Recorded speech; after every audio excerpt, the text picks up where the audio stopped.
திருப்பலிக்கு நாம் வந்திருக்கிறோம். ஆனால் எல்லா ஞாயிறும் போலும் இந்த ஞாயிறு சாதாரண ஞாயிறு என்று நாம் எடுத்துக்கொள்ளாமல், இந்த ஞாயிறு இரண்டு பெரும் நிகழ்வுகளை நமக்கு நினைவூட்டுகிறது. ஒன்று, நாம் நேற்று வரை கடைபிடித்த திருவழிபாட்டு ஆண்டின் முதல் ஆண்டை நிறைவு செய்து இரண்டாம் ஆண்டை தொடங்குகிறோம். இந்த முதல் ஆண்டு முழுவதும் மத்தேயு நற்செய்தியாளருடைய நற்செய்தியின்படி நாம் ஆண்டவருடைய பிறப்பு, பாடுகள், அவருடைய போதனை புதுமைகளை தியானித்தோம். இந்த இரண்டாம் ஆண்டிலே மார்க்கு நற்செய்தியாளர் அவருடைய நற்செய்தியின்படி இயேசு யார், இயேசுவின் போதனைகள் என்ன என்பதை நாம் தியானிக்க இருக்கிறோம். ஆகவேதான் இந்த ஆண்டு விவிலிய விழாவிற்கு நாம் மார்க்கு நற்செய்தியை எடுத்து தியானித்தோம். அதனை நாம் ஆழமாக வாசித்தோம். இந்த ஆண்டு முழுவதுமே அதைத்தான் கொஞ்சம் கொஞ்சமாக ஒவ்வொரு நாளும் பார்க்க போகிறோம். அதே நேரத்திலே ஆண்டின் திருவழிபாட்டின் ஆண்டின் தொடக்கம் எப்பொழுதும் திருவருகை காலமாக இருக்கிறது. ஆண்டவருடைய பிறப்புக்கு நம்மை தயார்படுத்துகிற காலம். ஆண்டவருடைய பிறப்பு, அதற்கு பின்பு அவருடைய போதனைகள், அதற்கு பின்பு பாடுகள், மரணம், உயிர்ப்பு, இப்படி ஆண்டவருடைய வாழ்க்கையின் பிறப்பிலிருந்து இறப்பு, உயிர்ப்பு, அவருடைய போதனைகளை எப்படி வாழ்வது என்பதுதான் இந்த திருவழிபாடு ஆண்டு முழுவதும் நாம் தியானிப்பது. ஆகவே திருவருகை காலத்தை தொடங்குகிறோம். திருவருகை என்றால் அதிலே வருகை என்பது இருக்கிறது. வருகை என்றால் கம்மிங். யாருடைய வருகைக்காக தயாரிக்கிறோம்? ஆண்டவருடைய வருகைக்காகத்தான் தயாரிக்கிறோம். இந்த ஆண்டவருடைய வருகையை திருவருகை காலத்திலே இரண்டு டைரக்ஷன் என்பார்கள், இரண்டு கோணங்களிலே, இரண்டு வழிகளிலே நாம் தியானிக்கிறோம். நாம் முன்னோக்கி எப்படி பார்க்கிறோம், பின்னோக்கி இதை எப்படி பார்க்கிறோம் என்பது கோயிங் பேக்வர்ட் அண்ட் ஃபார்வர்ட் என்பார்கள். கோயிங் பேக்வர்ட் என்பது பின்னோக்கி நாம் பார்த்து இந்த விழாவை கொண்டாடுகிறோம் என்றால், 2020 ஆண்டுகளுக்கு முன்னால் இயேசு பிறந்ததை, கடவுள் தன்னுடைய அன்பை வெளிப்படுத்தியதை, தந்தையினுடைய பேரன்பை கொண்டு வந்த அந்த கடவுளுடைய அன்பின் விழாவை தான் மகிழ்ச்சியாக கிறிஸ்துமஸ் ஆக கொண்டாடுகிறோம். ஆக பின்னோக்கி பார்த்து இயேசு கடவுள் நம்மோடு இருக்க விரும்பி நம்ம மத்தியில் வந்தார் என்பதனால் அந்த பின்னோக்கிய விழா மகிழ்ச்சியின் விழாவாக, அன்பின் விழாவாக, கிறிஸ்துமஸ் விழாவாக நாம் கொண்டாட போகிறோம். முன்னோக்கிய விழா என்பது யோவான் நற்செய்தி 14:3 நம் ஆண்டவர் சொன்னார், நான் தந்தையிடம் போகிறேன், உங்களுக்கு இடம் ஏற்பாடு செய்ய போகிறேன், நான் திரும்பி வந்து உங்களை என்னிடம் அழைத்துக் கொள்வேன், அப்பொழுது நான் இருக்கும் இடத்திலேயே நீங்களும் இருப்பீர்கள் என்று வாக்கு கொடுத்தார். அந்த வாக்குறுதியில் நம்பிக்கை வைத்துதான் அவருடைய மரணத்தையும் உயிர்ப்பையும் அறிக்கையிட்டவர்களாய் அவருடைய இரண்டாம் வருகைக்காக காத்திருக்கிறோம். ஆக நம்முடைய காத்திருப்பு என்பது முன்னோக்கியதாக இருக்கிறது. நம்முடைய மரணத்தின் போது நம்மை நீதியுள்ள அரசராக வருகின்ற அந்த இயேசுவை எதிர்கொண்டு தலை நிமிர்ந்து, தலை குனிந்து இல்லாமல் தலை நிமிர்ந்து நிற்கக்கூடிய தகுதி பெறுவதற்கு தயாரிக்கிற காலமாக இருக்கிறது. இஸ்ரவேல் மக்கள் ஆண்டவருடைய முதல் வருகைக்கு தயாரித்தார்கள். புதிய இஸ்ராயல் மக்களாகிய நாம் ஆண்டவருடைய மீட்பின் இரண்டாம் வருகைக்கு தயாரிக்கிறோம் என்ற சிந்தனையோடு இந்த திருவருகை காலம் நம்மை ஜெபத்திலும் தபத்திலும் ஒப்புரவு அருட்சாதனத்திலும் இந்த வருகை என்பதனுடைய விளக்கம் என்ன, நாம் எப்படி தயாரிப்பாக இருக்க வேண்டும், எப்படி எச்சரிக்கையாக இருக்க வேண்டும், நாம் எப்படி எச்சரிக்கையாக இருந்தால் மீட்கப்படுவோம் என்ற பல்வேறு கருத்துக்களோடு வருகிற இந்த 4 வார திருவருகை காலத்தையும் ஒவ்வொரு ஞாயிற்றுக்கிழமையும் தவறாமல் பங்கு பெற்று இறை செய்தியை பெற்று கிறிஸ்துமஸ் விழாவை நம் இதய குடிலில் இயேசு பிறக்கும் விழாவாக, நம் இல்ல குடிலில் இயேசு பிறக்கும் விழாவாக, நம் குடும்பங்களில் மகிழ்ச்சியாக இயேசு பிறக்கும் விழாவாக கொண்டாட நாம் உருக்கமாக தயாரிப்போம். இந்த திருவருகை கால முதல் ஞாயிறு திருப்பலியை தகுந்த முறையில் கொண்டாட தயாரிக்கிற நம் திருத்தலத்தினுடைய பக்தர்கள், பயணிகள், இந்த திருப்பலிக்கு வர முடியாமல் இருக்கிற பிள்ளைகள் ஒவ்வொருவருக்கும் இந்த கொரோனா நாள் பல பேர் வெளிநாடுகளிலே உள்நாடுகளிலே திருப்பலிக்கு செல்ல முடியாமல் இன்னும் வீடுகளில் இருக்கிற நகரங்களில் இருக்கிற மக்களுக்கு கனவின் புனித சூசையப்பருடைய அருளும் திருவருகை கால அருளும் நிறைவாக கிடைக்க உருக்கமாக மன்றாடுவோம்.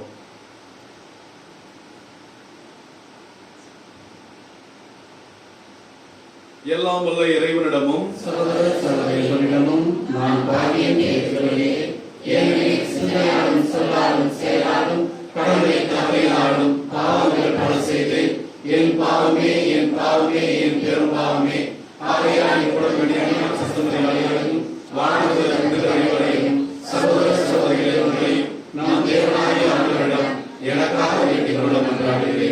எல்லாம் வல்ல இறைவன் நம் மீது இரக்கம் வைத்து நம் பாவங்களை எல்லாம் மன்னித்து நம்மை முடிவில்லாத வாழ்வுக்கு அழைத்து செல்வாராக.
எல்லாம் வல்ல இறைவா, உம் நம்பிக்கையாளர்களுக்கு மன உறுதியை அளித்தருளும்.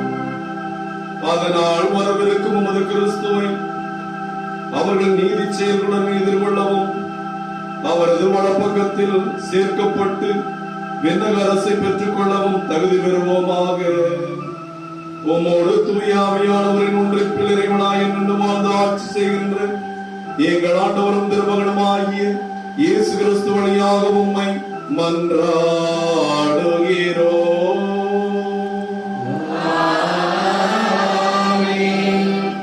இறைவாக்கினர் ஏசாயா நூலில் வாசகம். இயல் 63 இறை வாக்கியங்கள் 16 முதல் 17, இயல் 64 இறை வாக்கியங்கள் 1 முதல் 8 முடிய. ஆண்டவரே, நீர்தான் எங்கள் தந்தை, பண்டைய நாளிலிருந்து என் மீட்பர் என்பதே உமது பெயரா. ஆண்டவரே, உன் வழியிலிருந்து எங்களை பிறழ செய்வதையே, உமக்கு அஞ்சி நடவாதவாறு நெஞ்சங்களை கரையப்படுத்தியதையே, உம் ஊழியர்களை முன்னிட்டும் உம் உரிமை சொத்தாகிய குலங்களை முன்னிட்டும் திரும்பி வாரும். நீர் வானங்களை பிளந்து இறங்கி வர மாட்டீரோ? மலைகளை உம் திருமுன் நடுநடுங்குமே. நீர் இறங்கி வந்தீர், மலைகள் உம் முன்னே உருகி ஓடின. தம்மை நம்பியோருக்கு செயலாற்றும் கடவுள் உண்மையின்றி வேறு யார்? முற்காலம் முதல் இது பற்றி எவரும் கேள்வியுறுவதில்லை, செவியுற்றதும் இல்லை, கண்ணால் பார்த்ததும் இல்லை. மகிழ்ச்சியுடன் நேர்மையை கடைபிடிப்போருக்கும் உண்மையும் உம் வழிகளில் நினைவில் கொள்வோருக்கும் நீர் துணை செய்ய விரைகிறீர். இதோ நீர் சினமடைந்தீர், நாங்கள் பாவம் செய்தோம். நெடுங்காலமாய் பாவம் செய்யாதிருக்க நாங்கள் மீட்கப்படுவது எங்கனம். நாங்கள் அனைவரும் தீட்டுப்பட்டவரை போல் உள்ளோம். எங்கள் நேரிய செயல்கள் எல்லாம் அழுக்கடைந்த ஆடை போல் ஆயின. நாங்கள் யாவரும் இலை போல் கருகி போகிறோம். எங்கள் தீச்செயல்கள் காற்றை போல் எங்களை அடித்து செல்கின்றன. உம் பெயரை போற்றுவோர் எவரும் இல்லை, உம்மை பற்றிக் கொள்ள முயல்பவர் எவரும் இல்லை. நீர் உம் முகத்தை எங்களுக்கு மறைத்துள்ளீர், எங்கள் தீச்செயல்கள் பிடியில் எங்களை அழியவிட்டீர். ஆயினும் ஆண்டவரே, நீரே எங்கள் தந்தை, நாங்கள் களிமண். நீர் எங்கள் குயவன், நாங்கள் அனைவரும் உம் கை வேலைப்பாடுகளே. இது ஆண்டவர் வழங்கும் அருள்வாக்கு. பக்கம் 67 பாடல் எண் 130.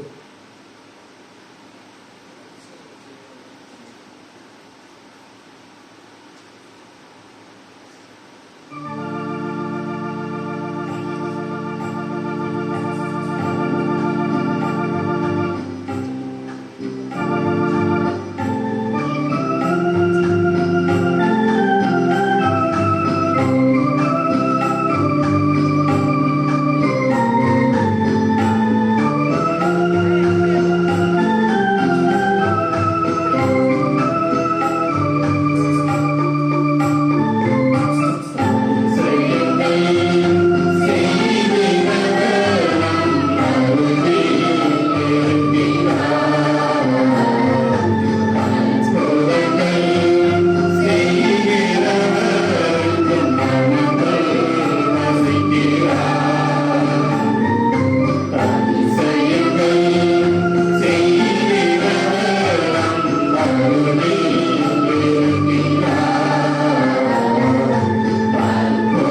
இரண்டாம் வாசகம். நம் ஆண்டவராகிய இயேசு கிறிஸ்து வெளிப்பட வேண்டும் என காத்திருக்கின்றோம். திருத்தூதர் பவுல் கொரிந்தியருக்கு எழுதிய முதல் திருமுகத்திலிருந்து வாசகம். அதிகாரம் 1, இறை வசனங்கள் 3 9 முடிய. சகோதர சகோதரிகளே, நம் தந்தையாம் கடவுளிடமிருந்தும் ஆண்டவர் இயேசு கிறிஸ்துவிடம் இருந்தும் அருளும் அமைதியும் உரித்தாகுக. இயேசு கிறிஸ்து நமக்கு மட்டுமல்ல, அனைவருக்கும் ஆண்டவர். கிறிஸ்து இயேசுவின் வழியாக நீங்கள் பெற்றுக்கொண்ட இறையருளை முன்னிட்டு உங்களை நினைத்து என் கடவுளுக்கு என்றும் நன்றி செலுத்துகின்றேன். ஏனெனில் நீங்கள் கிறிஸ்துவுடன் இணைக்கப்பெற்று சொல்வன்மையும் நிறையறிவும் பெற்று எல்லா வகையிலும் செல்வர்கள் ஆயினீர்கள். மேலும் கிறிஸ்துவை பற்றிய சான்று உங்களால் உறுதிப்படுத்தப்பட்டுள்ளது. ஆண்டவராகிய இயேசு கிறிஸ்து வெளிப்படுவதற்காக காத்திருக்கும் உங்களுக்கு அருள்படை எதிலும் குறையே இல்லை. நம் ஆண்டவர் இயேசு கிறிஸ்து வெளிப்படும் நாளில் நீங்கள் குறை சொல்லுக்கு ஆளாகாதிருக்க அவர்கள் உங்களை இறுதி வரை உறுதிப்படுத்துவார். கடவுள் நம்பிக்கைக்கு உரியவர். தம் மகனும் தம் ஆண்டவருமாகிய இயேசு கிறிஸ்துவின் நட்புறவில் பங்கு பெற உங்களை அவர் அழைத்துள்ளார். இது ஆண்டவர் வழங்கும் அருள்வாக்கு. அனைவரும் எழுந்து நிற்போம்.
அதிகாரம் 13 இறைவார்த்தைகள் 33 37 முடிய.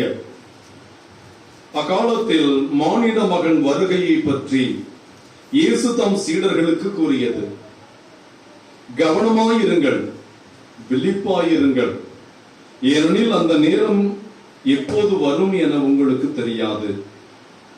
நெடும் பயணம் செல்ல இருக்கும் வீட்டு தலைவர் ஒருவர் தம் வீட்டை விட்டு வெளியேறும் போது தம் பணியாளர் ஒவ்வொருவருக்கும் அவரவர் பணிக்கு பொறுப்பாளர்களாக்கி விழிப்பாயிருக்கும்படி வாயில் காவலருக்கு கட்டளையிடுவார். அதுபோலவே நீங்களும் விழிப்பாயிருங்கள், ஏனெனில் வீட்டு தலைவர் மாலையிலோ நள்ளிரவிலோ சேவல் கூவும் வேளையிலோ காலையிலோ எப்பொழுது வருவார் என உங்களுக்கு தெரியாது. அவர் திடீரென வந்து நீங்கள் தூங்குவதை காணக்கூடாது. நான் உங்களுக்கு சொல்லுவதை எல்லாருக்கும் சொல்லுகிறேன், விழிப்பாயிருங்கள் என்றார். இது ஆண்டவரின் அருள்வாக்கு.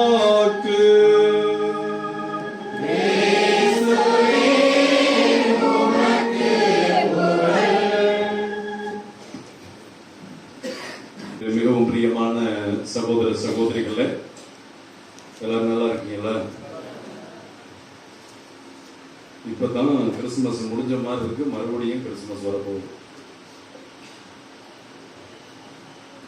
திருவருகை காலம் முடிஞ்சிருச்சு. ஒவ்வொரு நாளும் எவ்வளவு வேகமா ஓடுதுன்னு அதுங்க வீட்டில் உட்காந்துருக்கிறோம். இப்போ எல்லாரும் கொரோனா காலத்துல வீட்டில் இருக்கும்போது எப்படித்தான் போகுதுன்னே தெரியல. காலையில எந்திரிக்கிறோம், 3 நேரம் நல்லா சாப்பிட்றோம், தூங்குறோம், எந்திரிக்கிறோம். ஒரு நாள் காலையும் மாலையும் ஒரு நாள் ஆயிற்று. இப்படி போய் ஒரு பொது காலம் முழுவதும் முடிந்து விட்டது.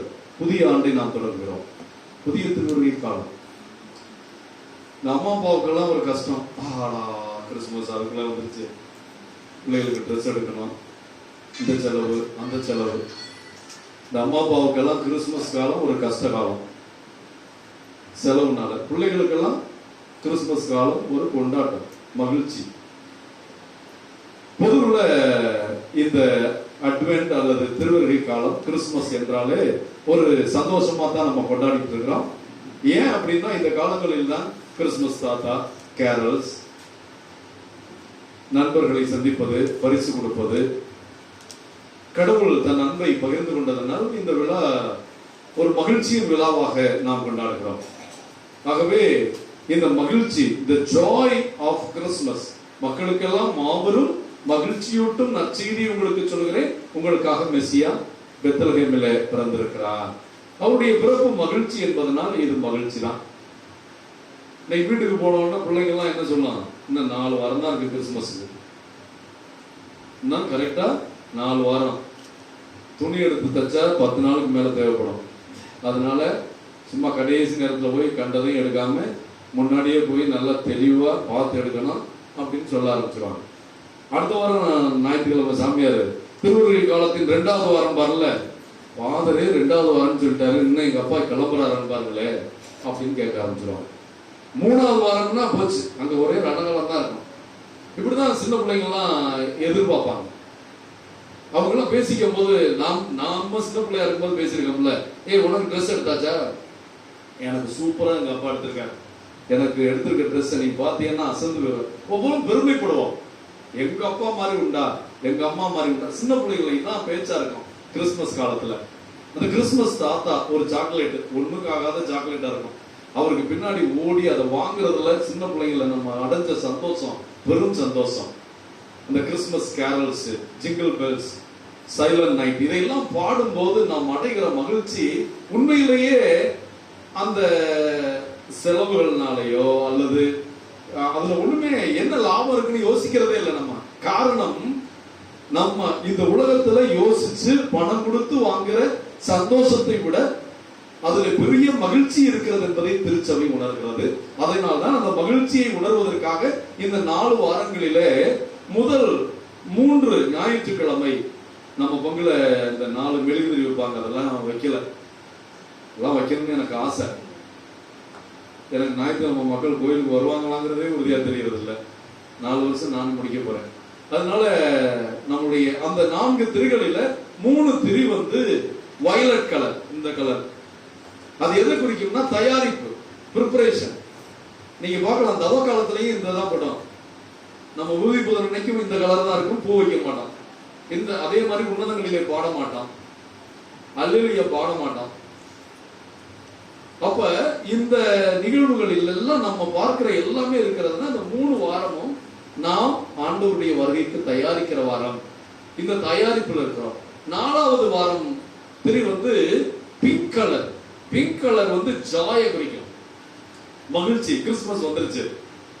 ஆக நாம் முன்னோக்கி 3 வாரங்களும் பின்னோக்கி ஆண்டவருடைய பிறப்பை தயாரிக்கிற கடைசி வாரமாக இந்த திருவருகை காலத்தை நாம் கொண்டாட போகிறோம். ஆக இந்த வாரத்தினுடைய அடிப்படையான வார்த்தை, முதல் வாரம் நமக்கு சொல்லப்படுவதெல்லாம் தயாரிப்பாயிருங்கள், ப்ரிப்பரேஷன். அதான் முக்கியம். இந்த தயாரிப்பா இருக்கிறது, அதுல ஒரு காத்திருப்பு இருந்தா தான். ஒரு யாராவது வர்றாங்க, வரக்கூடாதவங்க வர்றாங்க, அவங்க நம்ம ரொம்ப எதிர்பார்க்கிறவங்க, நமக்கு ரொம்ப வேண்டியவங்க வீட்டுக்கு வர்றாங்க, நமக்கு ரொம்ப விருப்பமானவங்க வர்றாங்க அப்படின்னா நம்ம என்ன செய்வோம்? முதல்ல வீட்டை சுத்தம் பண்ணுவோம். அதுக்கப்புறம் அவங்க எங்க தங்க போறாங்களோ அந்த ரூமை சுத்தம் பண்ணுவோம். அப்புறம் வர்றவங்களுடைய நண்பர்கள் வீட்டுல அவங்க அம்மா அப்பா அவங்களுக்கு போன் அடிச்சு அவருக்கு என்ன பிடிக்கும், அவர் என்ன சாப்பிடுவாரு, காலையில என்ன சாப்பிடுவாரு, இதெல்லாம் கேட்டு கேட்டு நம்ம ரெடி ஆகும், தயாரிப்போம். எங்க அம்மா எங்களுக்கு வந்து சின்ன பிள்ளையா இருக்கும்போது பெரிய வரவேற்பு சந்தோஷம் தான். எங்க அம்மாவுடைய அண்ணன் தம்பிங்க மாமாக்கள் வந்தாங்கன்னா ஒரே சந்தோஷம் மகிழ்ச்சியா இருக்கும். அவர் வர்றாருன்னா நாங்களாம் பஸ் ஸ்டாண்ட்ல போய் நிற்போம். ஏன்னா அந்த பஸ் ஒரு பஸ் தானே இருக்கும் ஊருக்கு வர்றது கிராமத்துல. அவர் வரைகிறாருன்னா ஒரே சந்தோஷம். அவர் ஒரு 10 நாளைக்கு முன்னாடி எல்லாத்தையும் எங்க மாமா வர்றாரு மாமா வர்றாரு மாமா வர்றாரு அப்படி ஒரு மகிழ்ச்சி இருக்கும். எங்க அம்மா என்னமா பண்ண போறாங்க மாமா அப்படின்னா, அதுக்கு தானே கோழி அடிச்சு வச்சிருக்கிறேன், கோழி வளர்த்துக்கிட்டு இருக்கிறேன்மா. அவங்களுக்கு என்ன பிடிக்குன்னு தெரியும். இப்படி ஒவ்வொருத்தருடைய விருப்பம், அவங்களுக்கு வேண்டியதெல்லாம் செய்யறதுக்கு நம்ம தயாராகும். இந்த தயாரிப்புக்கு அப்ப இது வந்து நம்ம யாரையோ வரவேற்கிறதுக்கு. அதே மாதிரி இப்ப தேர்வு வரப்போகுது, ஐயோ பரிச்சை வரப்போகுது பரிச்சை வரப்போகுது அப்படின்னு இருக்கிற நிறைய பிள்ளைங்க இருக்கும். பயந்துகிட்டே இருக்குங்க, பரிச்சை வரப்போகுது பரிச்சை வரப்போகுது. பயப்படுறதோட தயாரிக்கிறது ரொம்ப முக்கியம். பயந்துகிட்டே இருந்தா பரிச்சை நல்லா இருக்க முடியுமா? நல்லா தயார் பண்ணோம்னா பயம் போயிடும். நம்மளுக்கு நன்றான தயாரிப்பு பயத்தை நம்மிடமிருந்து எடுத்துறோம் அப்படிங்கிறத பார்க்கலாம். அப்ப நிறைய நேரம் பார்த்திருக்கேன். நாங்க இந்த 10th எல்லாம் ஜூன் மாசத்துல இருந்து வாத்தியார்ட்ட வந்தோடனே ஒவ்வொரு வாத்தியார்ட்டையும் கேட்போம், எது முக்கியமான கேள்வி சார், எது முக்கியமான கேள்வி சார். அதை குறிச்சு வச்சு அந்த நம்பரே அழிஞ்சு வரும்.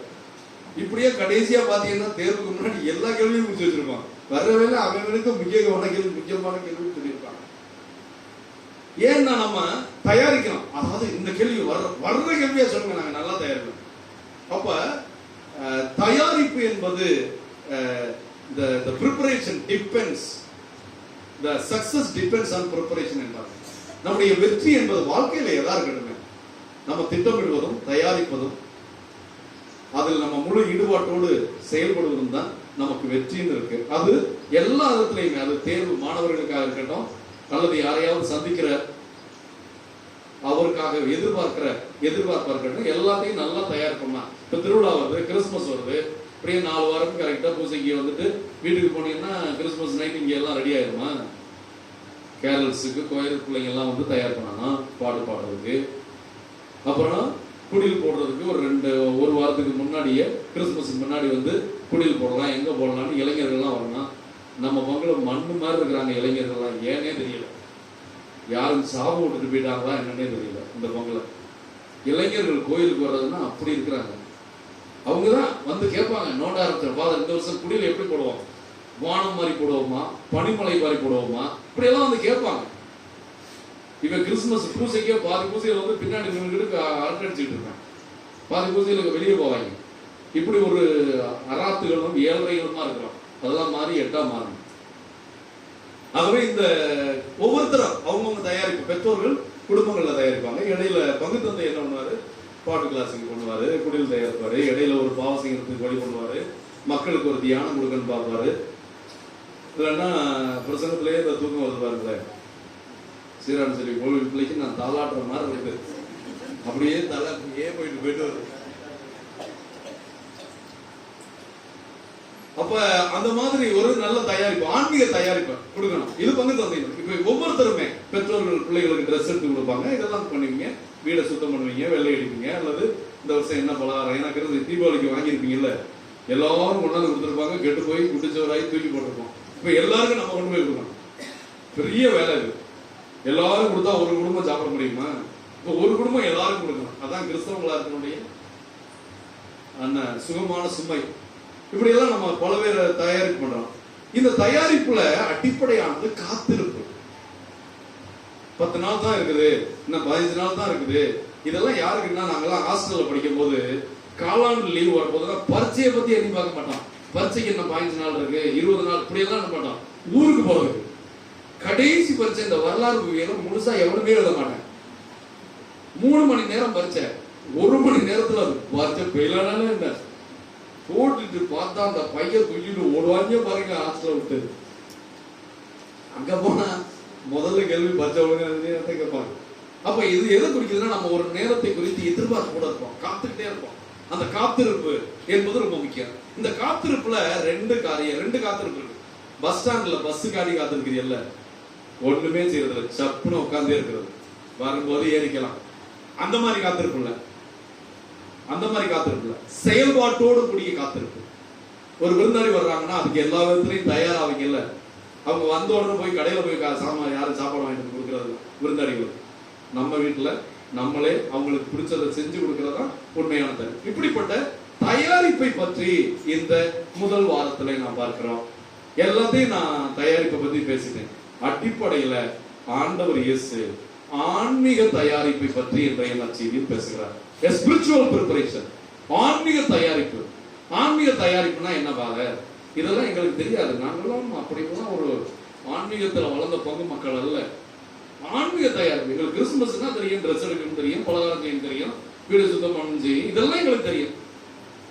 இதெல்லாம் யாரும் சொல்லிக் கொடுக்க வேண்டியதில்லை, நாங்களே பண்ணிடுவோம். ஆனா ஆன்மீக தயாரிப்புன்னு சொல்றீங்களே, அது என்ன? அப்ப ஸ்பிரிச்சுவல் பிரிப்பரேஷன். நம்ம வாழ்க்கையில பல பள்ளங்கள் இருக்கிறது, பல தடுமாற்றங்கள் இருக்கிறது, சாத்தான் ஏற்படுத்திய பள்ளங்கள்.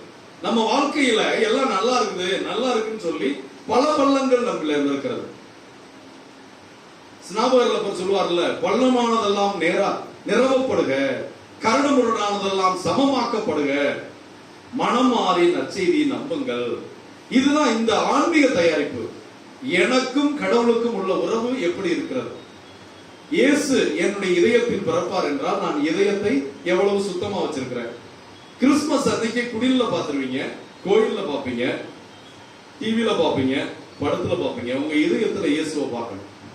அந்த இதயத்துக்குள்ள இயேசு வந்தா தான் நம்ம உள்ளத்துக்குள்ள அமைதி இருக்கும், மகிழ்ச்சி இருக்கும். நம்ம இல்லத்துக்குள்ளையும் குடில கூட போட்டுருவோம். ஆக நம்ம உள்ளத்துக்குள் இயேசுவை கொண்டு வருவதுதான் ஆன்மீக தயாரிப்பு. அப்ப உள்ளத்தை என்ன பண்றது? ஆசிட் போட்டு கழுவலாமா? இந்த டாய்லெட்டுக்கு ஆசிட்டை போட்டு தேய்ச்சி கழுவி எடுப்பான். ஏதாவது ஒரு முடக்கு ஆசிட் குடிச்சா உள்ளம் சரியாயிருமா? செத்து போயிருவீங்க. எந்த ஆசிட்டை குடிக்கணும்? இறை வார்த்தைங்கிற ஆசிட்டை வாசிக்கணும், தியானிக்கணும். ஒப்புரவு அருட்சாதனம்ங்கிற திருவருட்சாதனத்தை பெறணும். உன் பாவங்கள் மன்னிக்கப்பட்டன. You are redeemed, you are liberated. நீங்க விடுதலையாக்கப்பட்டிருக்கிறாய் என்று ஆண்டவர் சொல்லுகின்ற அந்த அற்புதமான திருவருட்சாதனத்தை இந்த 4 வாரத்தில் ஏதாவது வாய்ப்புகள் நமக்கு ஏற்படுத்தி கொடுப்போம். ஆனால் அந்த கிறிஸ்துமஸ் நைட்டு பூசிக்கு முன்னாடி வந்து பண்ணக்கூடாது. நன்றாக தயாரிக்கிறவர்கள் இப்ப ஒரு வாரத்திலேயே ஒரு சிலர் வந்து தங்களுடைய ஆன்மாவினுடைய பிரச்சனைகளை, அவருடைய வாழ்க்கை, கடந்த வாழ்க்கையை எல்லாம் பார்க்கலாம். திரும்பி பார்ப்பது, நம்ம வாழ்க்கையை திரும்பி பார்த்து அதுல இருக்கிற பிரச்சனைகளை எல்லாம் நாம் ஞாயிற்றுக்கிழமை திருப்பணி எத்தனை திருப்பணிக்கு போகணும்னு கேலண்டர் எடுத்து குறிச்சு வைக்கணும். அது ஒரு பாவம், சாவான பாவம். அது நமக்கு தெரியல. ஞாயிற்றுக்கிழமை திருப்பணிக்கு வராதது சாவான பாவம். ஞாயிற்றுக்கிழமைகளிலும் கடன் திருநாட்களிலும் முழு பூசை காண்பது என்ற திருச்சபை சட்டத்தை நாம் மீறி இருவராக மாறுகிறோம். ஆக சட்டத்தை மீறுவதே பாவம், ஆண்டவருடைய திருச்சட்டத்தை மீறுவதே பாவம் அப்படின்னு பாக்குறோம் இல்லையா? ஆகவே முதல்ல நம்ம இப்படி ஒரு ஜர்னல் அப்படிம்பாங்க, ஸ்பிரிச்சுவல் ஜர்னல் அப்படின்னா ஒரு பேப்பர் எடுத்துக்கிட்டு நீங்க உட்காரணும். நான் ஞாயிற்றுக்கிழமை திருப்பணிக்கு எல்லாம் போனேன்னா முதல் கட்டளை. 2வது கட்டளை என்ன? ஞான மெய்ப்பர்களுக்கு நம்மாலான உதவியை செய்வது. எல்லா கடலையும் மறந்துடுறீங்க, கடைபிடிக்கிறதும் இல்ல, மறந்துடுறீங்க. ஞான மெய்ப்பர்கள்னா யாரு? குருக்கள், ஆயர்கள், அருள் சகோதரிகள், ஞான மெய்ப்பர்கள். இவர்களுக்கு நான் தம்மாலான உதவியை செய்வது. இப்படி ஒரு 6 கட்டளை இருக்கு, போய் படிச்சு பாருங்க. ஒரு கட்டளையும் ஒழுங்கா கடைபிடிச்சிருக்க மாட்டீங்க. இந்த 6 கட்டளைகளையும் கடைபிடித்தோமா? அதுக்கப்புறம் ஆண்டவர் கொடுத்த 10 கட்டளைகள், அதையெல்லாம் நம்ம என்ன இந்த வருஷம் எல்லாம் எப்படி கடைபிடிச்சோம் ஒன்னொன்னே யோசிச்சு பார்ப்போம். நமக்கு ஆண்டவருக்குள்ள உறவு தான் ரொம்ப ரொம்ப தனிப்பட்ட உறவு. இதை யாரையும் பப்ளிக்ல வந்து நம்ம அறிக்கையிடல. ஆண்டவருக்கு முன்னால் நாம் நம்மையே தியானிக்க, அதான் தயாரிப்பு. நான் ஒரு நல்ல அப்பாவா இருந்தனா, நான் நல்ல அம்மாவா இருந்தனா, நான் நல்ல மனைவியா இருந்தனா, நல்ல கணவனா இருந்தனா, ஆண்டவர் இயேசு என்னை எப்படிப்பட்ட கணவனாக எப்படிப்பட்ட மனைவியாக இருக்க என்னை அழைத்தார். பிள்ளைகளாக நாம் எப்படிப்பட்ட பிள்ளைகளாக இருக்க ஆண்டவர் பெற்றிருக்க ஒரு தம்பதியர்கள், கிறிஸ்தவ தம்பதியர்களுக்கு என்னை பிள்ளையாக கொடுத்தார். இப்படி அவரவர்களுடைய வாழ்க்கை அழைப்புக்கு ஏற்ப நாம் தியானிக்கணும். அப்படி தியானிச்சோம் அப்படின்னா நமக்கு தெரியும் எங்கெல்லாம் தப்பு பண்ணோம், எங்கெல்லாம் நல்லா இருந்தோம். நம்ம நல்லா இருந்ததெல்லாம் கடவுளுடைய அருளால், கிருபையால் அவருக்கு நன்றி சொல்லி அவரை புகழ வேண்டும். நாம் எங்கெல்லாம் தவறி போனோம், பின்வாங்கி இருக்கிறோம், தடுமாறி இருக்கிறோம், அதையெல்லாம் ஆண்டவர்கிட்ட சொல்லி மன்னிப்பு கேட்கணும். ஒரு பெரிய சாவான தண்டனையோ உங்களுக்கு பெரிய அவதாரமா ஆண்டவர் கொடுக்கறது இல்ல. அவரிடம் நான் பாவி ஆண்டவரே, சங்கீதம் 51 தாவீதரசர் சொல்லுவதில், ஆண்டவரே நான் பாவம் செய்தேன், உன் முன்னிலையிலே பாவம் செய்தேன், என் அன்னை என்னை பாவத்திலேயே கருத்தரித்தார், உமக்கு முன்பாகவே செய்தேன், உமக்கு எதிராகவே செய்தேன். என் பாவங்களை பொறுத்து என்னை கழுவியறலும், என்னை முற்றிலும் கழுவியறலும், நான் வெண்பணியிலும் வெண்மையாவேன் அப்படிங்கிற இந்த சங்கீதம், இந்த திருவரை காலத்துல உங்களுக்கு நேரம் கிடைக்கும் போதெல்லாம் சங்கீதம் 51 எடுத்து படிச்சுட்டே இருந்தீங்கன்னா, தாவீதரசர் செய்த பாவத்திற்கு பின்னால் அவர் எப்படி மனமருந்தினார் என்பது போல கடவுளுடைய உறவுல ஏன் நான் சொல்றேன் அப்படின்னு வச்சுங்களேன். பாவங்கள்ல 2 இருக்கு. ஒண்ணு சாவான பாவம், இன்னொன்னு அற்ப பாவம். சாவான பாவம்னா என்ன? 10 கட்டளைகள்ல எந்த கட்டளையை மீறி இருந்தாலும் சாவான பாவம். டெட்லி சின்ஸ், சாவான பாவங்கள் மொத்தம் 7 சாவான பாவங்கள் இருக்கிறது. பொறாமப்படுறது சாவான பாவம். நம்ம யாராவது பொறாமப்படாதவங்க இருக்காங்களா?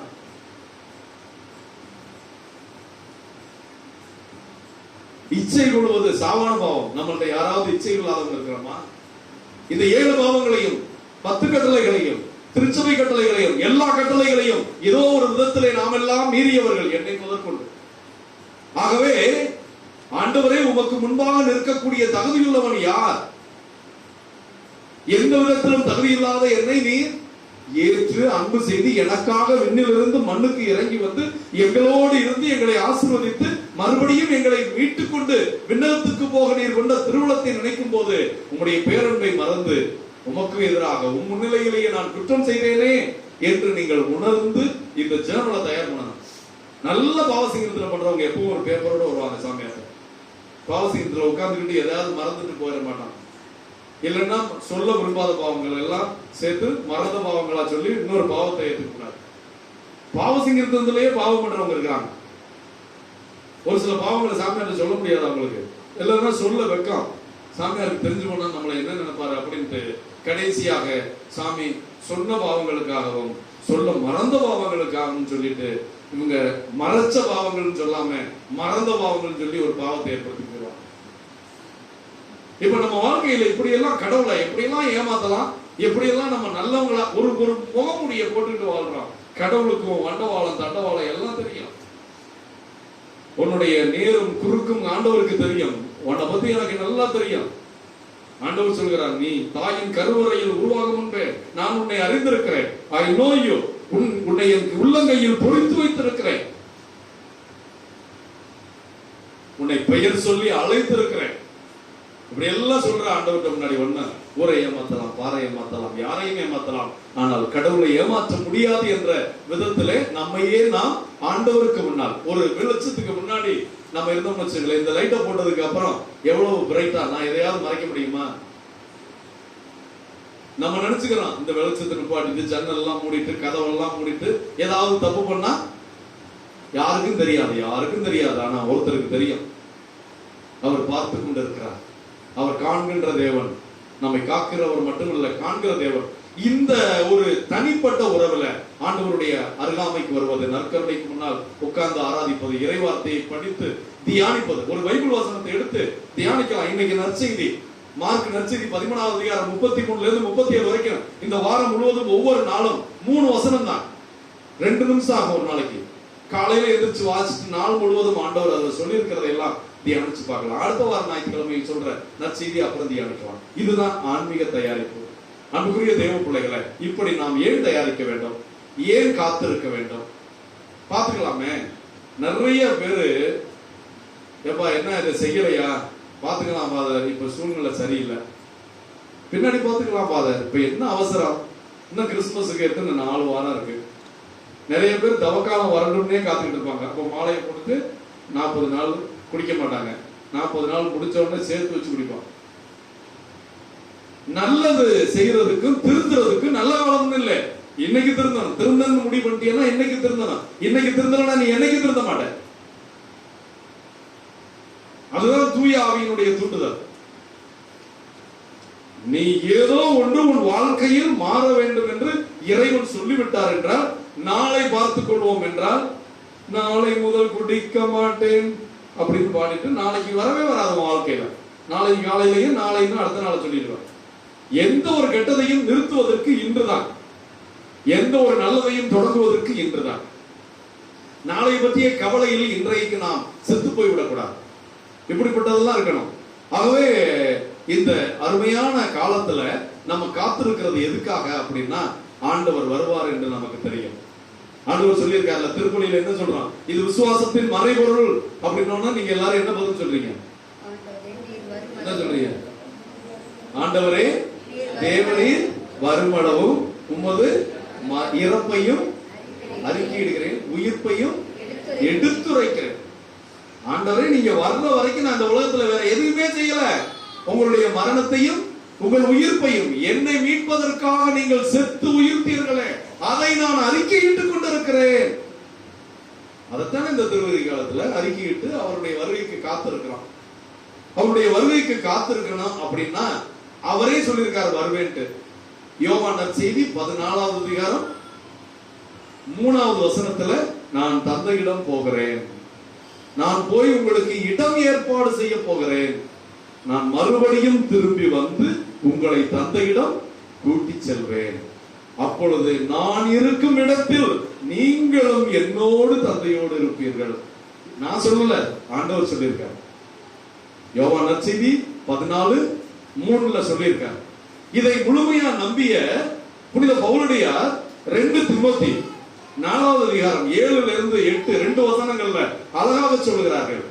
நான் என் விசுவாச பயணத்தில் ஓடினேன், என் பயணத்தை முடித்து விட்டேன், எனக்கான வெற்றி பாகை காத்திருக்கிறது, நான் நம்பிய என் ஆண்டவராகிய இயேசு கிறிஸ்து எனக்குரிய பரிசை எனக்கு வழங்குவார் என்று நான் உறுதியாக நம்புகிறேன். எனக்கு மட்டுமல்ல, என்னை போல் விசுவாசத்தில் அவருடைய வருகைக்காக காத்திருக்கிற எல்லாருக்கும் வழங்குவார் என்று எழுதியிருக்கிறது. போய் படிங்க 2 திமோத்தி 4:7-8. எல்லாருக்கும், எனக்கு மட்டும் இல்ல, அவருடைய வருகைக்காக காத்திருக்கிற எல்லாருக்கும் அந்த வெற்றி பரிசு. வெற்றி பரிசு என்ன? நான் இருக்கும் இடத்தில் நீங்களும் என்னோடு இருப்பீர்கள். அன்புக்குரிய தேவ பிள்ளைகளை, நம்ம வாழ்க்கையை தொலைச்சிடக்கூடாது. இந்த உலகத்துல ஒண்ணுமே இல்ல. நிறைய பேரு தப்பா வாழ்றான், பிடிவாதமா இருக்கிறோம். உனக்கு எனக்கும் ஒண்ணு இல்ல. இப்படி இயேசு கடவுள் உன்னை பார்த்து நீ இறக்கின்றாங்க, உனக்கும் எனக்கும் ஒண்ணு இல்ல, நீ பிடிவாதக்காரனாய் இருந்தாய், நீ அகம்பாவம் பிடித்தவனாய் இருந்தாய், நான் சொல்வதுதான் சரி, எல்லோரும் தவறு என்று இருந்தாய் என்று மன்னிக்க முடியாதவர்களாக நம்ம கூட பிறந்தவங்களை, நம்ம பெற்றவங்களை, நம்ம பிள்ளைங்களை, நம்ம ஊருக்காரங்களை, நம்ம கிறிஸ்தவ நண்பர்களை, சகோதரர்களையே மன்னிக்க முடியாம நம்ம இருக்கிறோம்னா அது கடவுளுக்கு பிரியமானதல்ல. கடவுள் அந்த நாள்ல நம்மையும் மன்னிக்க முடியாது என்றால், திருவெளிப்பாடு புத்தகத்தில் சொல்லப்பட்டிருக்கிறது, அந்த நாளில் கொடியவர்கள் எல்லாம், ஆண்டவருக்கு பிரியமாக வாழாதவர்கள் எல்லாம், போதனைகளை மறுத்து வாழ்ந்தவர்கள் எல்லாம் சேர்க்கப்பட்டு திராட்சை பழத்தை பிழிகின்ற அந்த பெரிய பிழி குழியில் தள்ளப்பட்டு நசுக்கப்படுவார்கள். அப்படி நசுக்கும் போது 2 மீட்டர் உயரத்துக்கு 6 கிலோமீட்டர் அளவுக்கு ரத்தம் ஆறாய் போகும். அந்த இரத்த கடலில், நெருப்பு கடலில் நீர் தூக்கி எறியப்படாதவாறு ஆண்டவரோடு, அவர் இருக்கிற இடத்தில் அவரோடு என்னாலும் மகிழ்ச்சியாக இருக்கும்படி உங்கள் வாழ்க்கையை மாற்றிக்கொள்ளுங்கள் என்று ஆண்டவர் சொல்லுகிறார். ஆக வேதத்தில் சொல்லி இருக்கிறது. விவிலியத்தில் பல இடங்களில் நாம் ஏன் காத்திருக்க வேண்டும், யாருக்காக காத்திருக்க வேண்டும், எதற்காக காத்திருக்க வேண்டும், காத்திருப்பதில் நாம் என்ன செய்ய வேண்டும், நாம் அப்படி காத்து, ஆண்டவருக்காக காத்து, நம்ம ஆன்மாவை ஆண்டவர் வரவேற்கிற இடமாக வைத்து, ஆண்டவர் வரும்போது நீதிமான்களை பத்தி என்ன சொல்றாரு?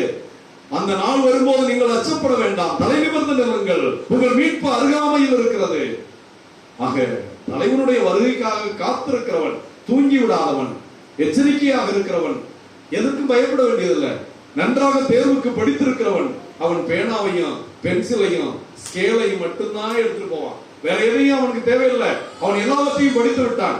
எந்த கேள்வி வந்தாலும் நான் எழுத தயாராக இருக்கிறேன், இறைவன் எனக்கு பலன் கொடுப்பார் என்ற நம்பிக்கை இருப்பது போல நம்முடைய எல்லா விதத்திலும் நாம் தயாரிப்பாக இருக்கிறோம். இன்னைக்கு மத்தியானம் என்ன சமைக்கணும் கூட தயாரிப்பா வந்திருக்கோம். ஒண்ணு வாங்கி வச்சுட்டு வந்திருப்பீங்க, இல்லைன்னா போகும்போது வாங்கிட்டு போவீங்க.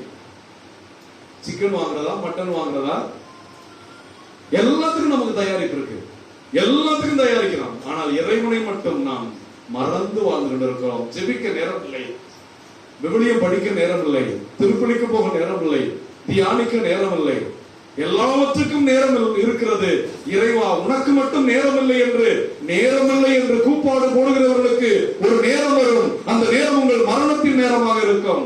உன்னை சந்திக்கவும் எனக்கு நேரமில்லை என்று இறைவன் உங்களை ஒதுக்கி விடாதவாறு உங்களுக்காக நேரம் ஒதுக்கி உங்களோடு வாழ என்னிடம் வாருங்கள் என்று ஆசை பெற்றவர்களாக அழைக்கும்படியான ஒரு தியானமிக்க திருவருகை காலத்தை தொடங்குவோம்.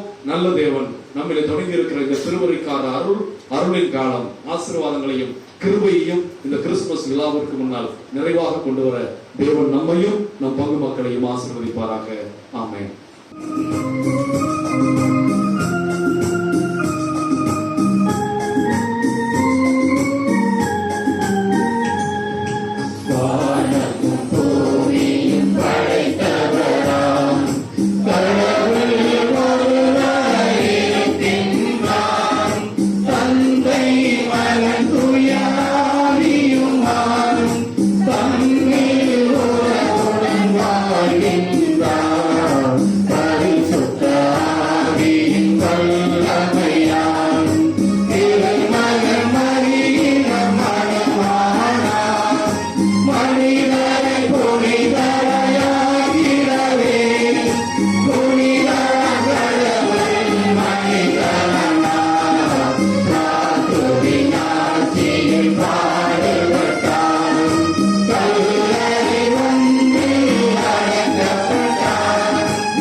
தேவனுடைய திவ்யமான கிருபையும் இரக்கமும் நமக்கு வேண்டிய இந்த மன்றாட்டுகளை தேவனிடம் சமர்ப்பிப்பான்.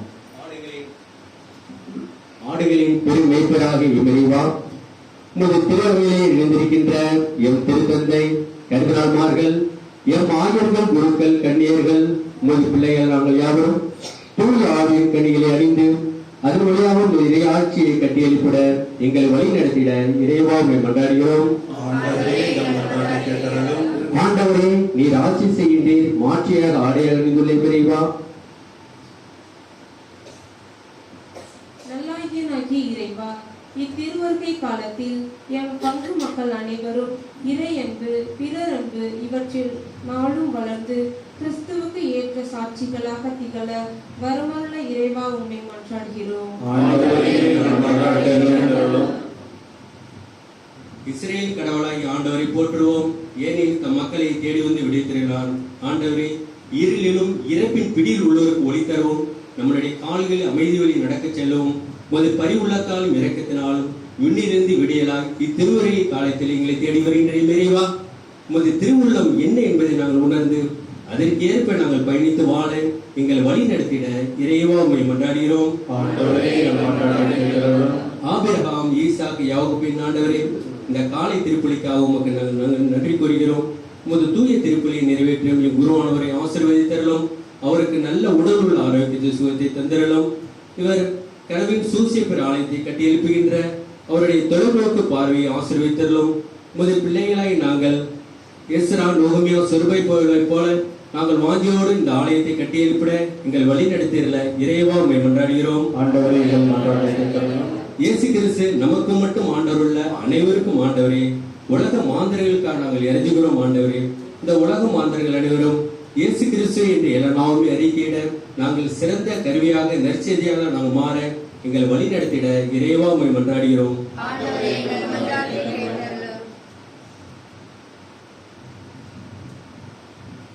காலத்தின் அறிகுறிகளை அறிந்த எம் இறைவா, மனிதனை உலகில் படைக்கப்பட்ட அனைத்தையும் நீ ஆண்டு கொள்வாயாக என்று கூறி படைப்பின் மேன்மையை உணர்த்தினீர். ஆனால் இன்று நாங்கள் இயற்கைக்கு எதிராக செய்த அனைத்து தவறுகளையும் மன்னித்து இயற்கையை நாங்கள் நேசிக்கவும் பாதுகாக்கவும் இன்றைய தலைமுறையினருக்கு நல்ல தேசத்தை கொடுக்கவும் உமது அருளை பொழிய வேண்டும் என்று இறைவா உம்மை மன்றாடுகின்றோம்.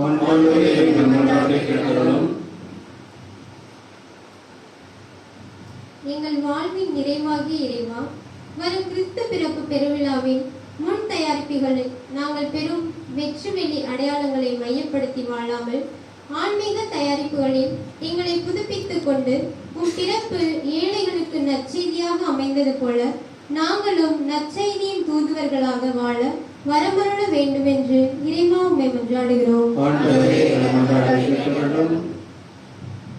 கருணை கடலான கடவுளை காக்கமும் கருணைக்காக நன்றி செலுத்துகிறோம். இந்த திருவருகை காலத்தை தொடங்க எங்களுக்கு நீர் செய்திருக்கிற வாய்ப்பிற்கும் இந்த திருவருகை காலத்தின் எல்லா ஞாயிறுகளிலும் நாங்கள் தவறாமல் பங்கெடுத்து திருவருகை காலம் எங்களுக்கும் எங்கள் குடும்பங்களுக்கும் கொண்டு வரும் அருளை கிருபையை நாங்கள் முழுமையாக பயன்படுத்தி எங்கள் ஆன்மீக குடிலை நாங்கள் உருக்கமாக உம்முடைய வருகைக்கு தயாரிக்கவும் உம்முடைய இரண்டாம் வருகையில தகுதியுள்ளவர்களாய் நிமிர்ந்திருக்கவும் எங்களை ஆசீர்வதிக்க வேண்டும் என்று எங்கள் ஆண்டவராகிய கிறிஸ்து வழியாக மன்றாடுகிறோம்.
இந்த திருப்பலி கால முதல் ஞாயிறு திருப்பலி எல்லாம் தந்தையாகிய கடவுளுக்கு ஏற்றதாகும்படி ஜெபியுங்கள்.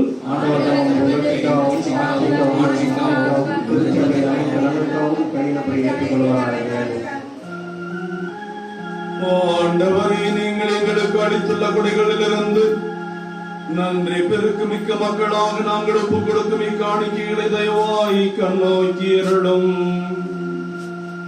நாங்கள் இங்கு இறைப்பற்றுடன் கொண்டாட நீர் எங்களுக்கு கொடுத்துள்ள உமது நிலையான மீட்பின் பரிசாக இந்த திவ்யமான நற்கருணை பலி அமைய வேண்டும் என்று எங்கள் ஆண்டவராகிய கிறிஸ்து வழியாக உம்மை மன்றாடுகிறோம்.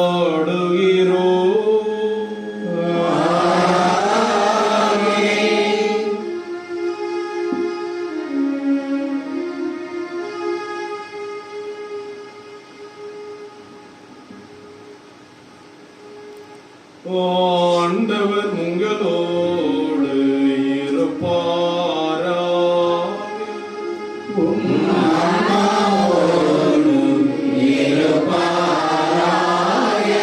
இதயங்களை ஆண்டவரிடம் எழுப்புங்கள்.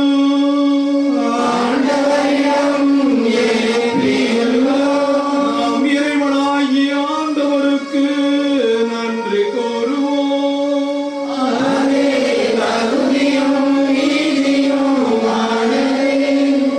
ஆண்டவரே, தூயவரான தந்தையே, என்றும் உள்ள எல்லாம் அல்ல இறைவா, எங்கள் ஆண்டவராகிய இயேசு கிறிஸ்து வழியாக எந்நாளும் இவ்விடத்திலும் நாங்கள் உமக்கு நன்றி செலுத்துவதும், திருவருகை காலத்தில் ஆண்டவருடைய வருகைக்காக தயாரிக்கும் இக்காலத்தில் என்ன மிகுதியாக உம்மை வாழ்த்தி போற்றுவதும் மெய்யாகவே தகுதியும் நீதியுமாகும். எங்கள் கடமையும் மீட்புக்குரிய செயலுமாகும். கிறிஸ்து தம்மையே தாழ்த்தி உடலெடுத்து முதல் முறை வந்தபோது தொடக்கத்திலிருந்தே நீர் வகுத்த திட்டத்தை நிறைவேற்றி முடிவில்லா மீட்பின் வழியை மீண்டும் எங்களுக்கு திறந்து வைத்தார். எனவே அவர் மறுமுறையும் மாண்புக்குரிய மாட்சிமையுடன் வரும் பொழுது இறுதியில் வெளிப்படும் நீர் வாக்களித்த மீட்பை உமது கொடை என நாங்கள் பெற்றுக் கொள்வோம். அதையே நாங்கள் இப்பொழுது வெளிப்பாயிருந்து காத்திருந்து துணிவுடன் எதிர்பார்க்கின்றோம். ஆகவே வானதூதர் முதன்மை வானதூதரோடும் அரியணையில் அமர்வோர் தலைமை தாங்குவோரோடும் வான் படைகளின் அணிகள் அனைத்தோடு நாங்களும் சேர்ந்து உம்மை புகழ்ந்து போற்றி வரை குரலாய் பாடுவதாவது.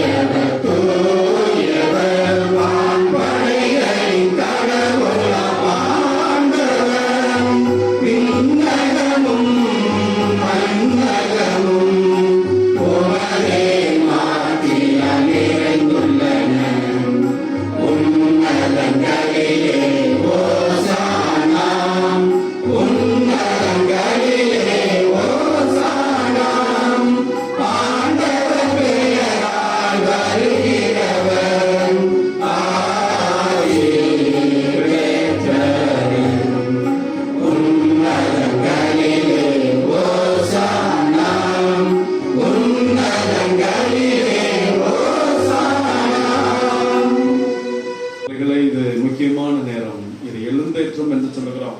நம் இதயங்கள் எல்லாம் எழுந்து இறைவனுடைய வருகையை, ஆவியின் வல்லமையை, இந்த சாதாரண அப்பத்தையும் திராட்சை ரசத்தையும் இயேசுவின் திருவுடலாக திரு ரத்தமாக மாற்றும் புதுமை நடக்கின்ற இந்த நேரம் நம் வாழ்க்கையிலும் புதுமை நடக்க, நாம் இனிமேலாவது ஆண்டவருக்குரிய மக்களாக வாழ, ஆலயத்திற்கு வராத நம் பிள்ளைகளை காதை திருகி கழுத்தை பிடித்து இழுத்து கொண்டு ஆண்டவருடைய பாதத்திற்கு வர, அவர்கள் ஆசீர்வதிக்கப்பட, ஆண்டவருக்குரிய பிள்ளைகளாய் தீமைகளை விட்டு விலக, தீய எண்ணங்கள் அவர்களிடமிருந்து மாற, அவர்கள் ஆண்டவரையும் ஆண்டவருக்குரிய காரியங்களையும் ஆண்டவருடைய அருள் வழிகளையும் ஆவியானவருடைய வல்லமையும் பெறக்கூடிய அந்த புதுமை நடக்க, குறிப்பாக இந்த நற்கருணை எழுந்தேற்றத்துல நாம் பங்கில் இருக்கிற ஒவ்வொரு இளம் பிள்ளைக்காகவும் இளமையனுக்காகவும் இளம் பிள்ளைகளுக்காகவும் ஜெபிக்கிறேன்.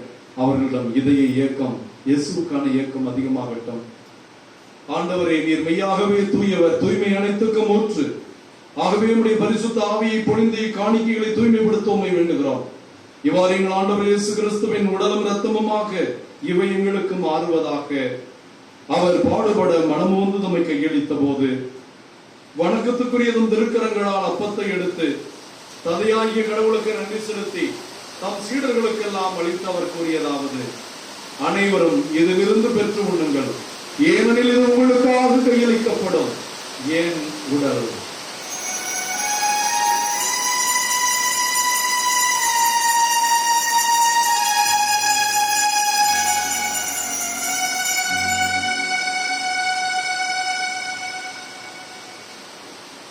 அவ்வண்ணமே இரவு விருந்தை அருந்திய பின் கிண்ணத்தை எடுத்து மீண்டும் தந்தையாகிய கடவுளுக்கு நன்றி சொல்லி தம் சீடர்களுக்கெல்லாம் கொடுத்து அவர் கூறியதாவது: அனைவரும் இதிலிருந்து பெற்று பருகுங்கள், ஏனெனில் இது புதிய நிலையான உடன்படிக்கைக்குரிய என் இரத்தத்தின் கிண்ணம். இது பாவ மன்னிப்புக்கென்று உங்களுக்காகவும் பலருக்காகவும் சிந்தப்படும். இதை என் நினைவாக செய்யுங்கள்.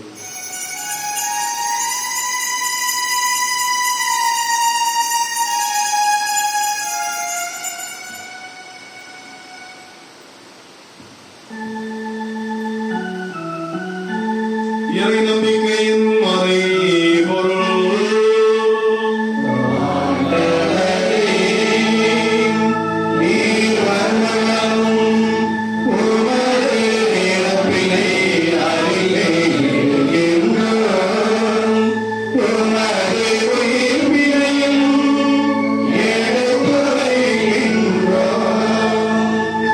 ஆகவே ஆண்டவரே, நாங்கள் கிறிஸ்துவின் இறப்பையும் மீட்பையும் நினைவு கூர்ந்து வாழ்வதன் அப்பத்தையும் மீன்படிக்கும் கிண்ணத்தையும் ஒப்புக் கொடுக்கிறோம்.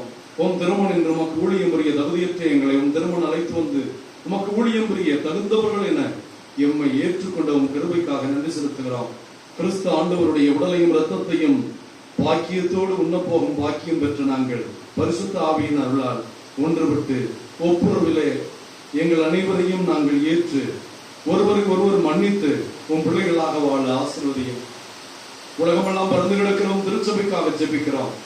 கொரோனா தொற்று இந்த குளிர் காலத்திலே பரவுகின்றது என்று கேட்கும் போது அச்சத்திலும் நடுக்கத்திலும் இருந்தாலும் ஆண்டவரே, காற்றையும் கடலையும் கடிந்து கொள்ளுகின்ற வல்லமையும் வாஞ்சையும் உள்ள நீர் அதை விரைவிலே வீக்கி விடுவேர் என்ற நம்பிக்கையோடு நாங்கள் ஜெபிக்கிறோம்.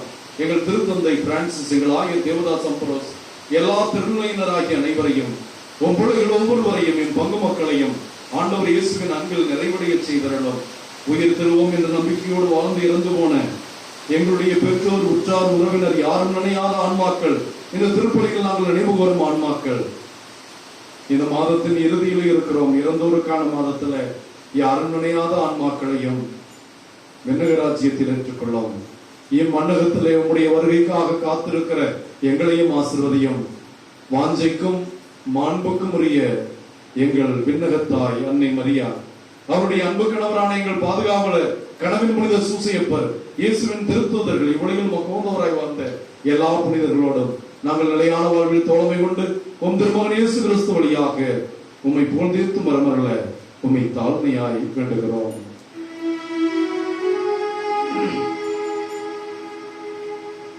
இவர் வழியாக இவரோடு இவரில் எல்லாம் இறைவனாகிய தந்தையே, தூயாவின் ஒன்றுக்கு எல்லா புகழும் ஆட்சியும் என்றென்றும் உமக்கு உரியதே.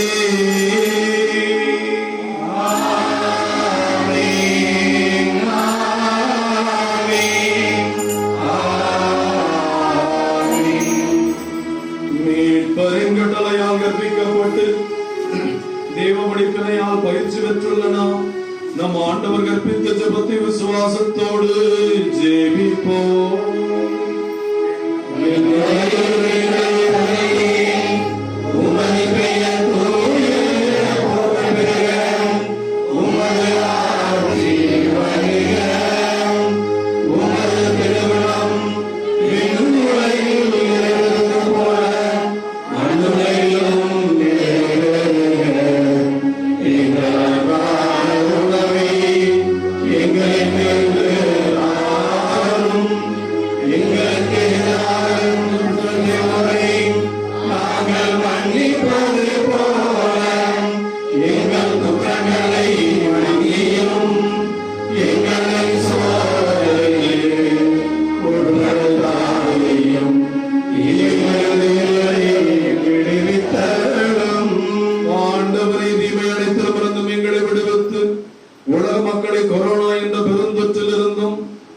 ஆண்டவருடைய வருகைக்கு நாங்கள் காத்திருக்கும் இந்த திருவருகை காலாருளால் பாவ நோயில் இருந்தும் எங்களுக்கு விடுதலை அளித்து எங்கள் வாழ்நாளில் அமைதியை கனிவோடு உம்மை மன்றாடுகின்றோம்.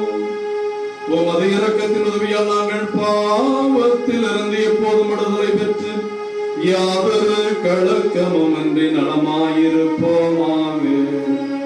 நாங்கள் எதிர்நோக்கி இருக்கும் பேரின்பத்துக்காகவும் எம்மின்றாகிய இயேசு கிறிஸ்துவின் வருகைக்காகவும் காத்திருக்கின்றோம்.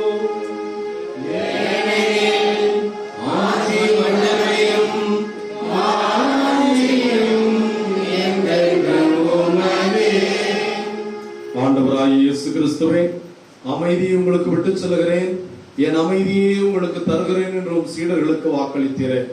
உம் வாக்குறுதியில் நம்பிக்கையுள்ள மக்கள், நம்பிக்கையோடு காத்திருக்கிற எங்களுக்கும் எங்கள் குடும்பங்களுக்கும் எங்கள் குற்றங்கள் குறைகள் பாவங்களை பாராமல் ஒற்றுமையும் அமைதியையும் தந்து எங்களை காத்தருள்வீராக. என்றென்றும் வாழ்ந்து ஆட்சி செய்கின்ற உம்மை மன்றாடுகிறோம். ஆண்டவர் இயேசு கிறிஸ்துவின் அமைதி உங்கள் அனைவரோடும் இருப்பதாக.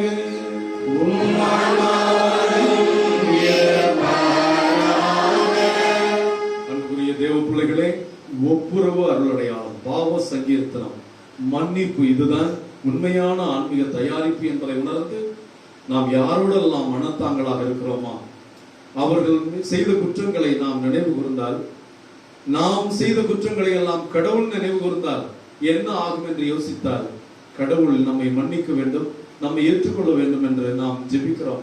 அதே கடவுள் நாமும் மற்றவர்களை மன்னித்து ஏற்றுக்கொள்ள வேண்டும் என்று நமக்கு நிபந்தனை விதிக்கிறார். நாம் பிறரை மன்னிப்பது போல நம் குற்றங்களை மன்னித்தருளும் என்று நாம் ஜெபிப்பது போல நாம் எல்லோரையும் மன்னித்து வாழ ஒருவருக்கொருவர் கடவுளுடைய அமைதியை பகிர்ந்து கொள்வோம். அமைதி.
அன்புக்குரிய தேவ பிள்ளைகளே, நம் ஆண்டவர் இயேசு கிறிஸ்து யோவான் நற்செய்தி 3:16 கடவுள் இந்த உலகை எந்த அளவிற்கு அன்பு செய்தார் என்றால் தன் ஒரே பேரான மகனையே நமக்காக கையளிக்கும் அளவிற்கு நம் மீது அன்பு கொண்டார் என்று பார்க்கிறோம். அந்த அன்பின் வடிவம், கருணையின் வடிவம், இரக்கத்தின் வடிவம், நம்மை எல்லாம் கரம் பிடித்து விண்ணகத்திற்கு மோட்சத்திற்கு தந்தையோடு வீட்டிற்க அழைத்து போகிற ஆண்டவர், அவருடைய திருவுடலையும் திருரத்தத்தையும் உண்ண போகிற நாம் அனைவரும் பேறு பெற்றோர்.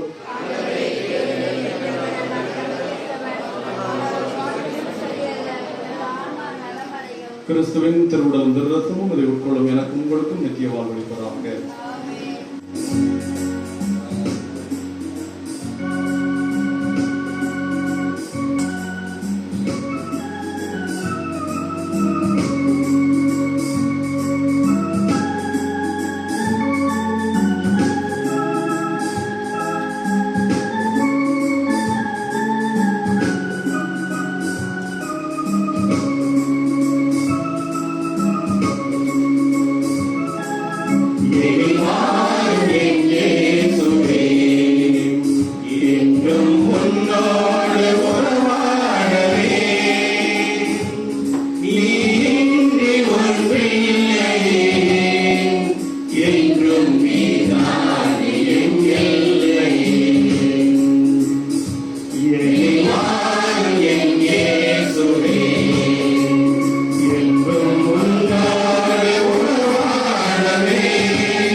தாயாக என்னாலும்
புனித ஆந்திரேயா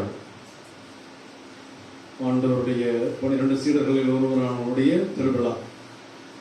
டிசம்பர் 3ஆம் தேதி இந்திய நாட்டின் அப்போஸ்தலர் என்று சொல்லப்படுகின்ற புனித தோமையாருக்கு அடுத்தபடியாக நம் நாட்டிலே, குறிப்பாக தமிழகம், கோவா வரை அதிக மக்களை ஆண்டவரிடம் அழைத்து வந்த மறைப்பணியாளர்களுடைய பாதுகாவலராகிய புனித பிரான்சிஸ் சவேரியாருடைய பெருவிழா.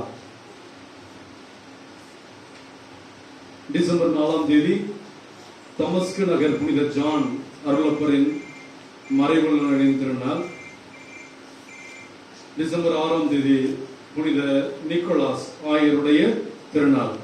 டிசம்பர் 6ஆம் தேதி புனித நிக்கோலாஸ் ஆயருடைய திருநாள். இந்த நிக்கோலாஸ் யாரு?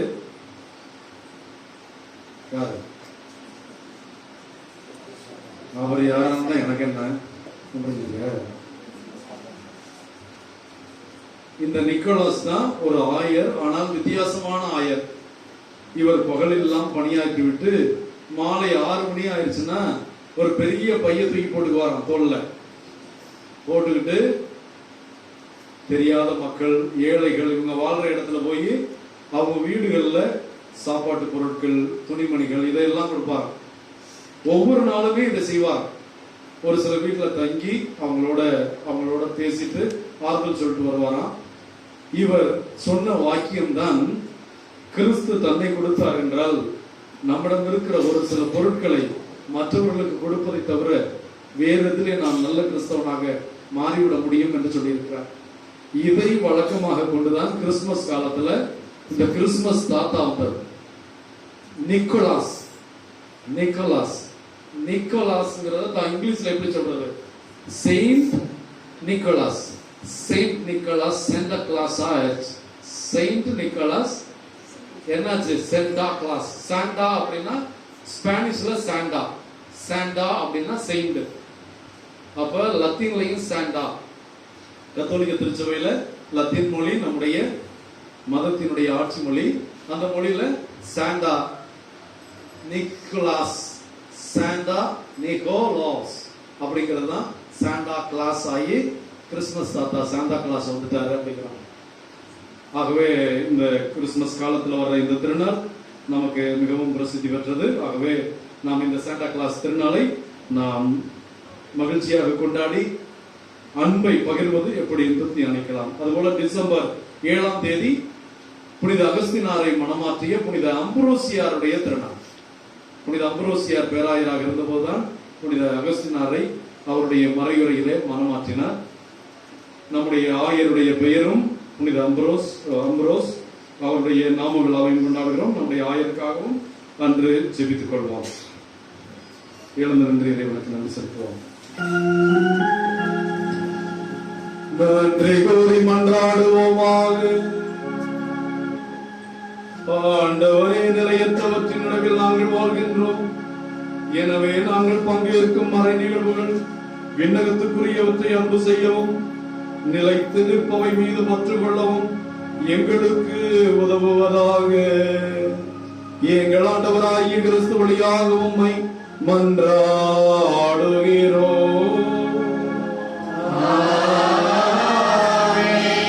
ஆண்டவர் உங்களோடு இருப்பாராக.